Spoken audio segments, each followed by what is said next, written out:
Jacob packed everything. His entire family, 70 people with flocks and herds, headed to Egypt. At Beersheba, God spoke to him. "Do not be afraid to go to Egypt. I will make you into a great nation there, and I will surely bring you back again." When they neared Egypt, Joseph prepared his chariot to meet his father.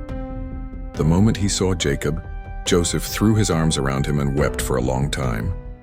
Jacob said, "Now I am ready to die, since I have seen you are still alive." After 22 years of grief, they were together again. Joseph brought his family to meet Pharaoh, who gave them the best land in Goshen. Jacob lived in Egypt 17 years, reaching age 147. When death drew near, Jacob called Joseph and said, "Do not bury me in Egypt. Carry me out and bury me where my fathers are buried." Joseph promised he would. Joseph brought his 2 sons to see Jacob. Jacob blessed them but crossed his hands, putting his right hand on Ephraim the younger and his left on Manasseh the older. When Joseph tried to correct him, Jacob said, "I know, but the younger will be greater." Then Jacob called all 12 sons together and blessed each one with prophetic words. To Judah he said, "The scepter will not depart from Judah until he comes to whom it belongs." A prophecy about the Messiah from Judah's line. Jacob died and was mourned for 70 days. Joseph took a huge procession to Canaan and buried Jacob in the cave where Abraham, Sarah, Isaac, and Rebekah were buried. After the burial, Joseph's brothers became afraid. What if Joseph pays us back for all the wrongs we did?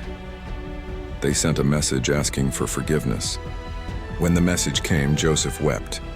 His brothers threw themselves before him, saying, "We are your slaves." But Joseph said, "Don't be afraid. Am I in the place of God? You intended to harm me, but God intended it for good to accomplish the saving of many lives. I will provide for you and your children." He reassured them and spoke kindly to them. Joseph lived to age 110. Before he died, he told his brothers, "God will surely take you back to the land he promised Abraham, Isaac, and Jacob. When he does, carry my bones up from this place." So Joseph died and was placed in a coffin in Egypt. The story of Joseph shows God's faithfulness through impossible circumstances. From the pit to slavery to prison to the palace, God was always working.